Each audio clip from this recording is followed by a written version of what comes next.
explosion showered Michael with sparks, setting fire to his hair. 3,000 fans watched in shock as paramedics covered his head and carried him away to hospital. He came out between these things that exploded like fireworks, and then it looked like the sparks came down on his hair, and he was shaking his head like he thought something was in his hair. And then everybody jumped on him and started squirting water on him, and he got up like he didn't know what was happening, and they took him off. As Michael began the agonizing recovery process, which included surgery to hide his scalp burns and an introduction to prescribed painkillers, his faithful fans gathered outside the hospital to wish him well. But rather than wallowing in his own troubles, Michael characteristically threw himself into caring for those less fortunate than himself. As well as donating $5 million from the Jacksons' Victory Tour to charity, he co-wrote the single We Are the World with Lionel Richie to raise money for famine relief. Delving into their little black books of A-list artists, he and Lionel pulled in a who's who of the music scene. The single ended up featuring the singing talents of stars like Bruce Springsteen, Dionne Warwick, Tina Turner, Diana Ross, Stevie Wonder, Paul Simon and Cyndi Lauper. Produced by Quincy Jones in 1985, it ended up selling more than 20 million copies and raising millions of dollars for the poor in the US and Africa.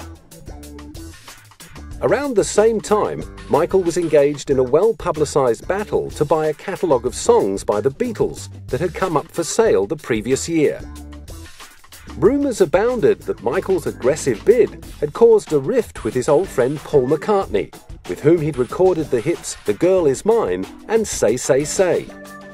Ironically, it had been Paul who had first put the idea of buying the music catalogue in his head by telling him how much money was to be made in publishing royalties. And in actual fact, when the Northern Songs catalogue came up for sale, although Paul had considered launching a late bid for the songs in league with John's widow, Yoko, he had pulled out of the race, leaving Michael to battle it out with other serious contenders in negotiations that lasted 10 months. He ended up winning the catalogue at a cost of $47.5 million. As the 80s wore on, media attention began to focus on Michael's perceived eccentricities. What was really going on behind those aviator sunglasses? First, there was his pet chimp, Bubbles. Then there were reports that he slept in a hyperbaric chamber, talk of plastic surgery, and rumours that he'd bought the bones of the Elephant Man. Many of the rumours were claimed to have been leaked to the press by Michael's own publicists. But despite his insistence that such stories were pure fabrications, the nickname Wacko Jacko stuck. Appearing in public hidden behind a face mask only fueled speculation about his increasingly idiosyncratic behaviour, which was rumoured to involve bleaching his skin. Michael hit back with claims that the marked change in his skin colour was caused by the disease vitiligo, which needed to be covered up with makeup. Through all of the media's attacks, the fans just kept on coming. Swamped at public appearances and record signings, Michael Jackson had become a modern-day Pied Piper of Hamelin. And although he often felt stung by the stories in the press, he clearly revelled in the superstar status that set him apart from ordinary mortals. Michael Jackson refuses to give in to the rumour that he is not a normal human being. He seems to kind of want people to not believe he's like everybody else. And I don't think he should. Why should he? You know, apart from anything else, he's broken every sales record on earth. He has achieved things that nobody else has. So why should he just pretend to be, I don't know, Damon Albarn from Blur? Wherever the man in the mask went, he was met with a media frenzy. And like the ringmaster in a three-ring circus, he never forgot his role as entertainer and knew exactly how to work the crowd.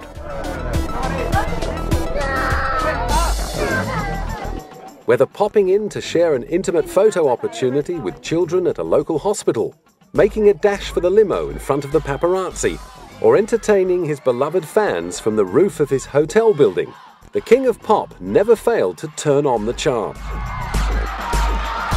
Through the years I worked with Michael, the greatest moment of my life was that moment after the show, or a couple days after we would do a photo shoot, when I would show him the bulk of the pictures, and he would look at them and he would say, "That's magic. That's magic. And this is Michael's life. It's all about magic. It's all about creating that magic. And there was plenty more magic to come. Back in the studio with Quincy Jones, Michael was preparing to release his 7th studio album, his first in 5 years. After recording 30 tracks for the new album, they cut the selection down to 11 songs, and Bad hit the shelves on August the 31st, 1987. As the name suggested, Michael was adopting a tougher street image and bringing plenty of grunt to songs like Dirty Diana, Smooth Criminal, and the album's title track. In all, Michael wrote 9 of the album's 11 songs, 5 of which struck the top of the US singles charts. To this day, Bad remains the only album ever to achieve this incredible feat. Now as popular in the UK as he was in the States, Bad went on to become the 9th biggest selling album in British history. One of the highlights on the album was the bonus track Leave Me Alone, which made fun of the tabloid view of his private life.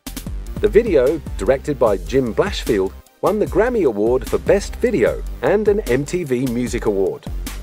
Meanwhile, Michael was preparing to take on his very first world concert tour as a solo artist. Sponsored by Pepsi, the Bad Tour took him to 15 countries over 16 months, during which he played to a total of 4.5 million fans. The first entertainer to earn more than $100 million per year, Michael was becoming increasingly devoted in his responsibility as a philanthropist, donating much of his concert takings to charity and ensuring that at least 400 tickets to every US concert were reserved for underprivileged children. During the tour, Michael bought the ranch in Santa Barbara, California, that would help him fulfill his dream of building his very own amusement park. Renamed Neverland after the fantasy island in the story of Peter Pan, it would become a lavish monument to his extravagantly childlike imagination. Complete with a zoo, 2 railroads, numerous rides, and several lakes, Michael opened Neverland up to children and their families as day visitors. The 2,676-acre property also boasted a huge floral clock. The story goes that Michael himself designed the decorative flower beds because he hated seeing dirt between them. Neverland would remain Michael's own personal fairground for the next 15 years, creating many happy memories for the friends and guests he entertained there until the police investigations of 2003. I can remember an amazing time at Neverland in the amusement park. And when Michael insisted that if I was going to shoot him on a particular ride, I had to ride the ride with him with my hands not on the bar, but up in the air like kids would. And I thought, okay, and I did. This will always be one of my fondest memories of Michael, just having fun. In 1991, Michael was clearly still having fun as he renewed his contract with Sony. Having been declared the Artist of the Decade by President George Bush, he was able to command a record-breaking sum of $65 million. The same year, he released his 7th studio album, Dangerous. With Teddy Riley and Bill Bottrell on board as co-producers, it went straight to #1 on the Billboard charts and became his fastest-selling album ever in the US. Its lead single, Black or White, spent 7 consecutive weeks on top of the singles charts, proving that Michael was still the king of pop.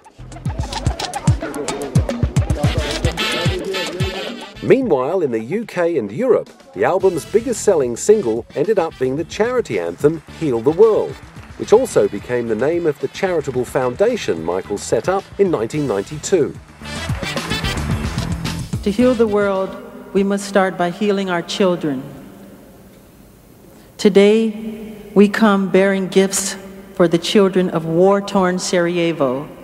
In 1992, Sarajevo has become a symbol of so much that is tragic but avoidable in our world. Prejudice and ethnic hatred, the destruction of the environment, the shattering of families and of centuries-old communities. One of the Foundation's first missions was to airlift 46 tons of much-needed supplies to war-torn Sarajevo in Bosnia. Another of Michael's early ambitions for the Foundation was to institute drug and alcohol education programs. He was also one of the very first artists to draw attention to HIV/AIDS in the Third World by embarking on several high-profile visits to Africa, and ended up donating all the profits from the ticket sales of his sellout Dangerous tour to his foundation. But back at home, trouble was brewing.